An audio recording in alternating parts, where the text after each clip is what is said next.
First, Erin, thank you so much for being here. I really appreciate it. How did you end up involved in this case? Well, back in December, I had been contacted by a couple of the community members in Leroy, and one of them was a family member whose daughter had been affected.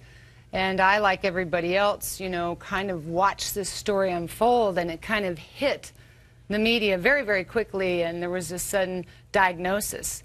It seemed to sort of fade, then it sort of disappeared. It did. Did you have the same reaction I did? The diagnosis seemed... Didn't feel right in your gut, and then it kind of closed the door on further investigation? Well, I think the first thing that hit me in my gut was, well, you haven't necessarily ruled anything and everything in or out. It just seemed to be a very quick diagnosis. And what happened very quickly after it got into the media was one of the family members, somebody put a note in their mailbox, and it was about a 1971 derailment, and the contaminated rock and fill and soil was used to build a new school. So slow down now. So slow down. You found out. This is something you then were able to corroborate? We are still trying to corroborate that. So what I did immediately to research it, I went online, and lo and behold, in 1971, there was a very serious train derailment that caused 1 ton of cyanide to spill and 45,000 gallons of TCE. Okay, TC is trichloroethylene. Is that the same thing that was in your story that became a movie? No, Hinckley was hexavalent chromium. Trichloroethylene is a well-known carcinogen. Yes. Can it also cause these sorts of neurological problems? I have read and been involved in cases that we have that TCE can be associated with neurological disorders. So here we have a train derailment 40 years ago, right? How does a train derailment 40 years ago, nearby the school, right, nearby this community? Correct. How far away? Well, the actual location of the site of the derailment is 4 miles from the school. 4 miles from the school, there's a massive train derailment with spectacular exposure of known carcinogens and toxins. There's a map of where this happened right now. How did that then become an issue for the high school? Well, this is what we're looking into. And the Agencies for Toxic Substances and Disease Registry did not get out to this spill site until the 90s, as did the EPA. So it happened, and it took them 20 years to go out there and investigate this. To go out and investigate. Wow. So by the time they had gotten out there and investigated, this contamination was in the bedrock. They concluded it's called a DNAPL, a dense aqueous phase liquid. The concentrations are so heavy that this agency had to dilute those samples just to get a reading. Okay, I'll make sure I get this. I want to make sure, because I'm really kind of hearing this for the first time in its complete story. You've given me bits and pieces of this. So there was so much in the bedrock. Correct. And it was so present that it exceeded their ability to measure it. They couldn't even, it was too high to measure. Correct. They had to dilute it in order to measure it and then extrapolate back from the dilutions. Correct. And it was so fluid that it was spreading in the bedrock? Correct. And they have a phenomenon that this agency has reported that every year when the water table rises, this bedrock is submerged and pulses of TCE and this contaminant come out and go into the groundwater, and it has created a plume. In 1999, they confirmed that that plume was 4 miles to the east, southeast, and at the leading edge of this groundwater plume, it was a mile wide. Okay, so at the leading edge, here we are again, 4 miles would put it right at the high school, would it not?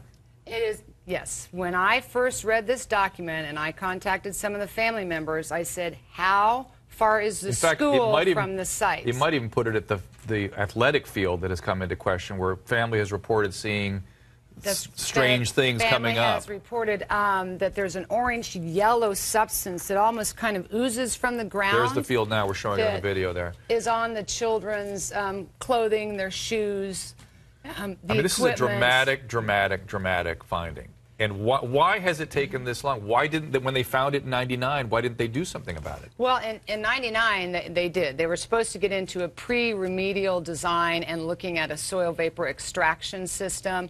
They did a lot of detail here. Who did? The Agency for Toxic Substances and Disease Registry. That's a state agency or a federal agency? It's federal agency. Okay, and they concluded that this plume was not defined in '99, that if it was not remediated, it would continue to go on indefinitely. Well, why didn't they do something or notify people? Isn't this the question? I've done a lot of these environmental cases for 21 years, and I've never yet seen a case until today that it took an agency 20 years to respond. A disappointment wouldn't describe to you how I feel. At this point, I'm very concerned about this. First of all, I don't know for sure. One thing I wanted to connect all these dots. I want to know, apparently trichloroethylene can break down into vinyl chloride, which is a neurotoxin. Correct. And so I want evidence that connects the dots biologically here. But even if this turns out not to be the cause of the tick thing, I bet if you and I went up there and examined the cemeteries, you would see a lot of, or the death certificates, you'd see a lot of cancer, a lot of infant deaths, way more than average, even if it's not specifically related to this particular case. That's true, and that's already starting to be reported. And what we're very concerned about. This is very dramatic, Aaron. This is like very disturbing, to say the least. If I lived in, I hope we're not adding to a panic in a community that is already upset. I'm feeling a little panicky just reporting this, and I don't live under the trichloroethylene plume. Well, here's how we feel about it. And I've been inundated with emails from people all across America and from Leroy. And they've reported several things to us that are of concern beyond just this. And that is that where the old school is, there is a creek. And there has been known chemical dumping. And some of the children report playing in that creek as children and uncovering 55-gallon barrels. Oh, my goodness. Of we don't know what. And the school has 5 natural gas wells underneath its property. This is the old school? No, the new school. What we're concerned about with that is not that these gas wells, which were not disclosed, could be harming the kids, but it could be controlling the migration of the plume. It could be concentrating it right there. It could be pulling it to them. And our concern is These are the gas wells we're looking at here. Are they used to fund the school? Is there a reason they would have an issue to protect those gas wells? Well, they're owned by the school, and the school does make money off of them. Okay.